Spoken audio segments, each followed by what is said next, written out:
Yo, what is up guys, MrPantaloons here with Omnia, and this is Chasm level 70. This is my initial run. Let's hit it. So we got our Awakened Cloud there, took him up. It's not yet maxed out, but I thought let's try it out while we're still ahead. While we're still ahead, there we go.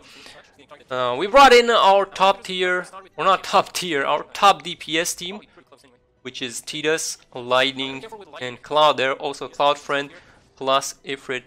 Summon there for the extra damage. Now Tidus, he's there for the debuffs, right? Those debuffs will help us quite a lot. Then Lightning, she's always been my best DPS ever since I got her. I missed out on Saz, missed out on Sephiroth, so I was stuck with Lightning for the longest time. Okay, so I get broken there. I don't really mind. I'm just going for lots and lots of damage. This was the thought process. I'm just gonna bring in the top DPS and just deal damage and see what happens. See if we can do that. And yeah, it may have worked for the past heretics, not this one. The power level has increased since the last heretic quest. Okay, so we got 4 flourishes, 4 spark strikes. We used the finishing touch with Cloud there. Tidus, he got the debuffs running. I get a pretty decent launch here. I'm just gonna go for the cross slash for the extra damage. Take a break. 5 slash combos. Okay, there we go. Chimera. Or not Chimera. I don't know why I keep calling the behemoth Chimera for some reason.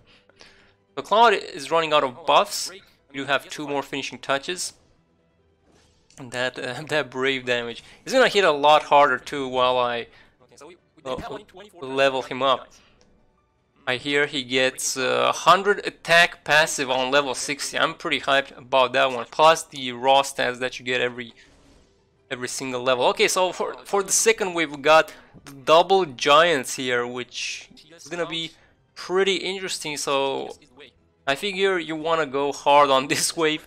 Probably go both summon and friend unit and just try and kill one of them real fast so that you gain your momentum back, and then you can hopefully deal with the other one without any big problems. Okay, so bring in this Cloud, finishing touch there right away to get his buffs.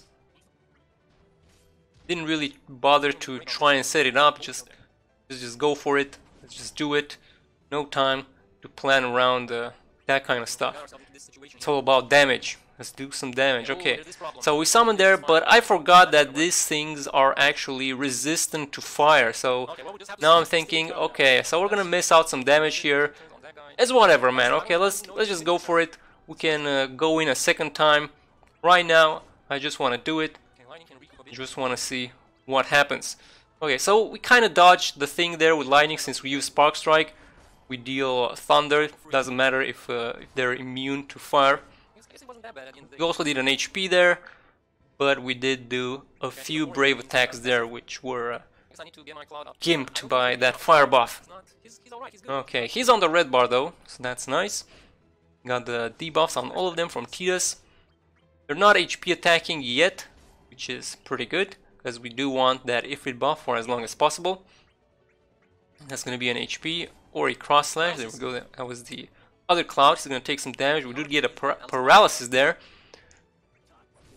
Taking a look at the other one just to see how much HP that would be, and it looked like about right. There wasn't much bravery leakage there.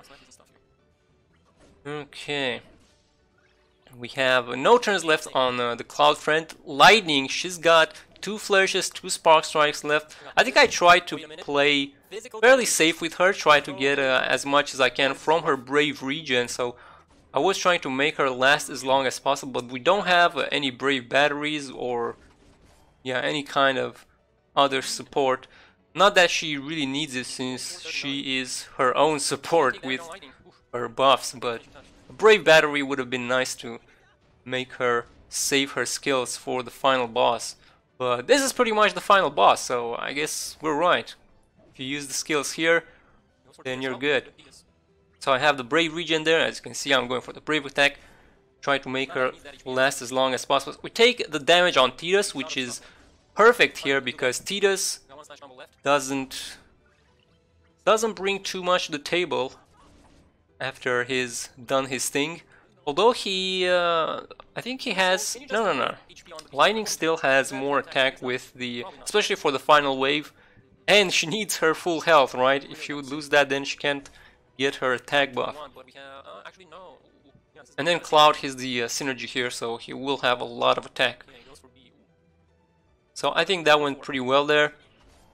He's on the red bar trying to Brave plus HP attacks here. We'll get a launch there. Getting pretty close.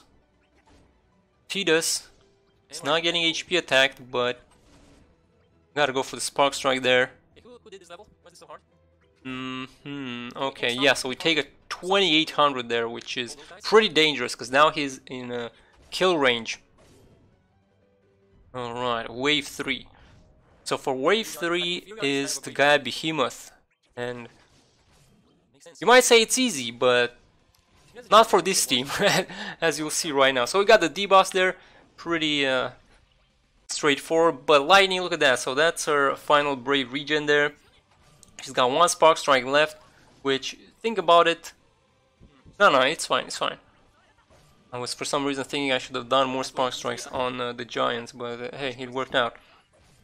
And the guy Behemoth actually hits pretty hard. If you're not running Synergy, okay, Tidus is taking another hit there, down to 382. It works though, it works. Okay, this one would be a pretty good finishing touch, so we take it. Get some extra HP there. We gotta figure out how to expend all the bravery here. Boom, there we go. So he's slowly going down. But this boss is tuned for those characters that deal more damage. And I believe Tidus and Lightning aren't those characters at this point in time. At least not anymore. But if you have a Cloud, he's got the synergy, so he will help carry here. If I didn't have Cloud and I would take some other of my characters, honestly, I don't really have a third option for this one. Eika would be the best, but she's obviously not gonna work here. I'll probably bring in Yuna just for the Brave battery, because yeah, I don't really have anyone else. I don't have Sephiroth, Sauce, King. I don't have any of those guys that are pretty good damage wise. So this is just slowly but surely he's on the red bar, but Tidus looks like it's coming. Yeah, so he can't survive here, unfortunately.